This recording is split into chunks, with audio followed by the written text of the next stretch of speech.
Të nderuar televizionistë, mirë se vini në emisionin tuaj të përditshëm. Zgjohuni me ne. Data sotshëm 24 mars dhe ne si çdo ditë tjetër do të kthehemi pas në histori, art dhe kulturë.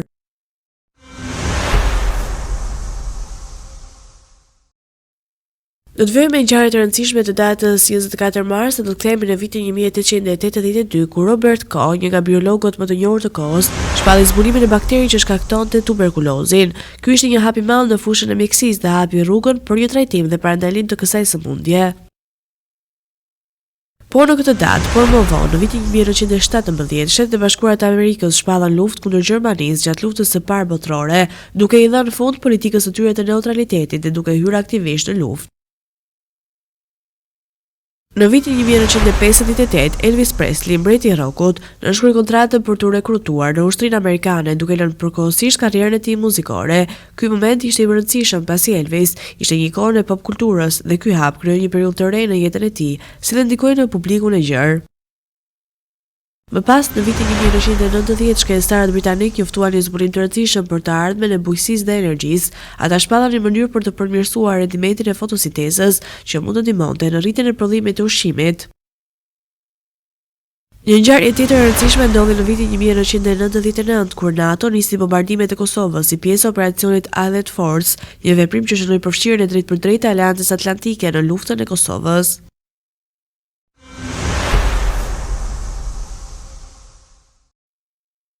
24 marsi solli gjithashtu dhe lindjen e shumë personaliteteve të shuar edhe në vitin 1945, lindi Louis van Gaal, trajneri i njohur holandez i futbollit, i cili ka pasur një karrierë të suksesshme si menaxher dhe ka drejtuar disa nga klubet më të njohura europiane.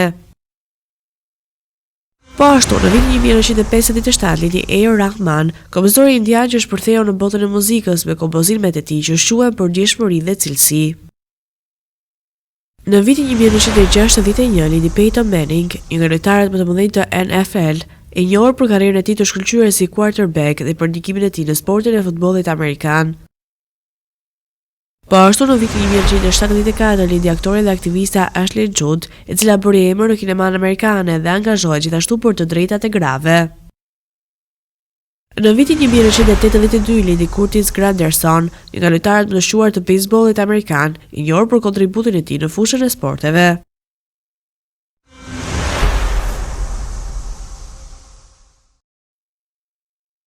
Kjo datë ka shënuar gjithashtu dhe humbjen e disa nga personaliteteve të mëdha dhe në vitin 1882, Johann Strauss, kompozitori austriak i njohur për krijimin e valleve të njohura dhe për Radetzky March, një himn i njohur ushtarak, ndoroi jetë.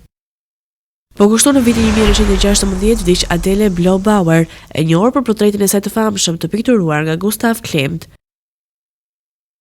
Në vitin 1971 ndërruan jetë Sergei Rashmaninov, kompozitori dhe pianisti rus, një nga më të mëdhenjtë e muzikës klasike. Po në këtë ditë, në vitin 1980 vdiq Yasser Arafat, lideri politik palestinez që luajti një rol kyç në lëvizjen palestineze. Ndërsa në vitin 1995 Isaac Bashevis Singer, shkrimtarin hebre amerikan dhe fituesi në çmimin Nobel për letërsi.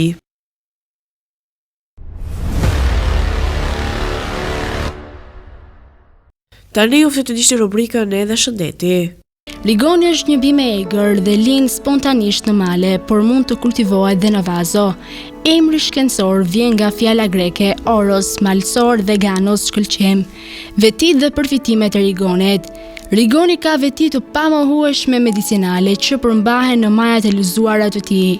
Lulet e tij përmbajnë një vaj esencial që përbëhen nga substanca të ndryshme aromatike, të cilët zhvillojnë një shije të veçantë, të fortë dhe të pagabueshme. Favorizojnë tretjen duke stimuluar një tretje sa më të mirë, janë të dobishme në raste të fryrjes së barkut, çlirojnë rrugët e frymarrjes në rast të kollës dhe ftohjes. Ushtrojnë një veprim dezinfektues. Hulumtimet kanë treguar se rigoni është 42 herë më i pasur me antioksidant se mollët. Kjo bimë e shijshme përmban shumë minerale siç janë bakri, niacina dhe beta-karoteni, si dhe materiale të tjera ushqyese.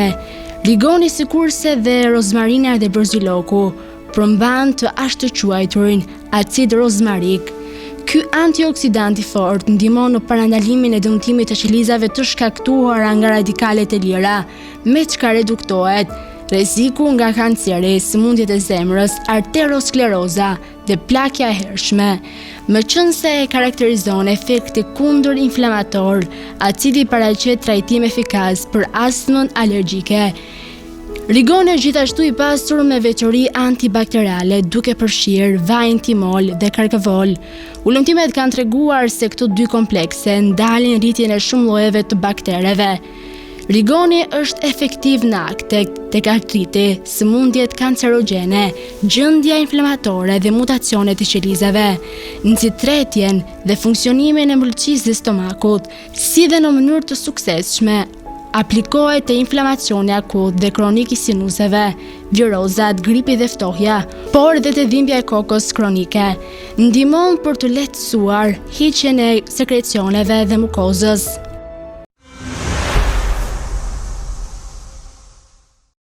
Për biografinë e sotme të flasim për Gustav Klimt, njeri i artit dhe i bukurisë. Gustav Klimt, një nga piktorët më të njohur të periudhës simboliste dhe njohur si lideri i lëvizjes së Art Nouveau në Austri, lindi më 14 korrik 1862 në Baumgarten, një qytet i vogël pranë Vienës. Nga një familje e thjeshtë, ai ishte fëmia i nëntë dhe i fundit të një familje me të ardhura modeste, ndonse nuk ishte rritur në luks, shpejt u dallua për talentin e tij të jashtëzakonshëm artistik. Në moshën 14 vjeçare, Klimt nisi studimet në Akademinë e Arteve të Bukura të Vienës, ku zhvilloi aftësitë e tij teknike dhe ku ndikua nga tradita klasike. Ai filloi të pikturonte murale dhe dekorata për ndërtesa publike, por ishte pas disa viteve që ai u bë i njohur për stilin e tij unik, i cili do të lëvizte shumë larg nga arti tradicionale të kohës. Në vitin 1890, Klimt themeloi grupin e artit Secession, një lëvizje që kërkonte të lironin artin nga normat tradicionale dhe të përqendroheshin në shprehje më personale dhe të ndjeshme. Kjo periudhë shënoi fillimin e krijimeve të veprave që të bëheshin të famshme, si përqafimi dhe portreti i Adele Bloom-Bauer. Pikturat e Klimt, të mbushura me simbole, ngjyra të ndryshme dhe forma të mrekullueshme, ishin një reflektim i brendshëm dhe pasionit të tij për jetën, por gjithashtu dhe një eksplorim i temave të thella si dashuria, seksualiteti, jeta dhe vdekja. Ajo që e bënte veprën e tij unike ishte përdorimi i artit ornamental, përzierja e ngjyrave dhe detajeve të ndryshme dhe i pasioni i thellë për natyrën dhe bukurinë femërore. Në vitin 1918, pasi periudhe të gjatë që përfshinte depresionin dhe një jetë të ngarkuar emocionalisht, Gustav Klimt vdiq nga goditje në tru, duke lënë pas një trashëgimi të pasur artistike.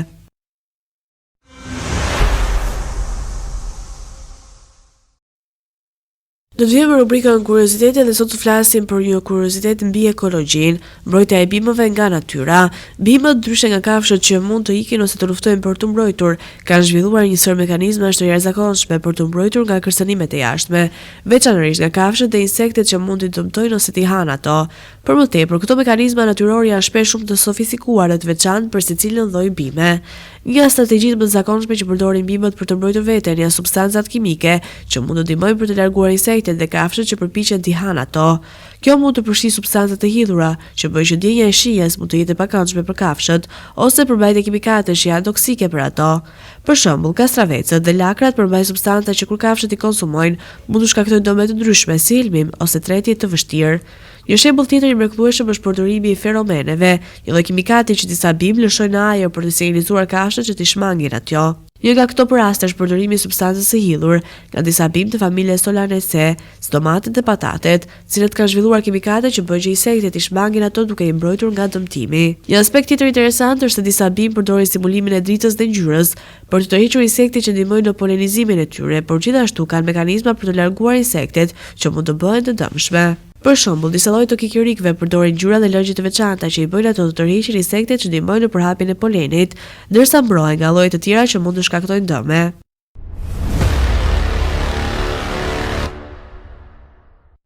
Tani u fut të ndiqni parashikimet e modit për territorin shqiptar. Territori shqiptar për datën 24 mars 2025 parashikohet të përshkohet nga një mod i paqëndrueshëm. Sipas parashikimeve pritet një ditë me vranësira dhe rreshje shiu. Temperatura minimale parashikohet të jetë 6 gradë Celsius, ndërsa ajo maksimale parashikohet të jetë 22 gradë Celsius. Era pritet të frymë me drejtim nga jugperëndimi me një shpejtësi maksimale e cila do të arrijë deri në 15 metra për sekond, çka do të bëjë të krijojë dallgëzime 1 deri në 2 ball. Ndërsa temperaturat minimale dhe maksimale për disa qytete kryesore të Shqipërisë do të jenë si vijojnë: Shkodër 13 deri në 18 gradë Celsius, Kukës 11 deri në 18 gradë, Peshkopi 9 deri në 20 gradë. Tiranë, 11 deri në 21 gradë Celsius. Durrës, 11 deri në 21 gradë. Kavaj, 11 deri në 22 gradë Celsius. Elbasan, 11 deri në 20 gradë. Berat, 14 deri në 20 gradë Celsius. Korç, 6 deri në 18 gradë. Vlorë, 13 deri në 20 gradë. Gjirokastër, 7 deri në 15 gradë. Sarandë, 12 deri në 18 gradë Celsius. Territori i Kosovës për datën 24 mars 2025 parashikohet të përshkohet nga një moti i paqëndrueshëm, e gjithë ditët do të mbushur me vranësira në të gjithë territorin. Sipas parashikimeve, temperatura minimale do të jetë 8 gradë Celsius, ndërsa ajo maksimale parashikohet të jetë 21 gradë Celsius.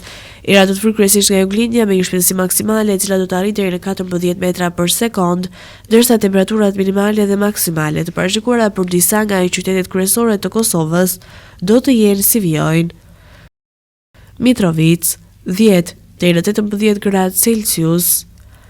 Podujev, 9 deri në 18 gradë. Skënderaj, 9 deri në 18 gradë Celsius. Pej, 9 deri në 11 gradë. Prishtinë, 10 deri në 19 gradë Celsius. Gjakov, 11 deri në 19 gradë. Malishev, 10 deri në 19 gradë Celsius. Gjilan, 8 deri në 19 gradë. Ferizaj, 8 deri në 19 gradë Celsius. Kaçanik, 8 deri në 17 gradë. Suharek, 10 deri në 19 gradë Celsius. Prizren, 10 deri në 21 gradë. Të nderuar teleshikues, kemi arritur në fund të emisionit edhe për ditën e sotme. Bashkë do të rishim sërish nesër, deri atëherë, mirupafshim.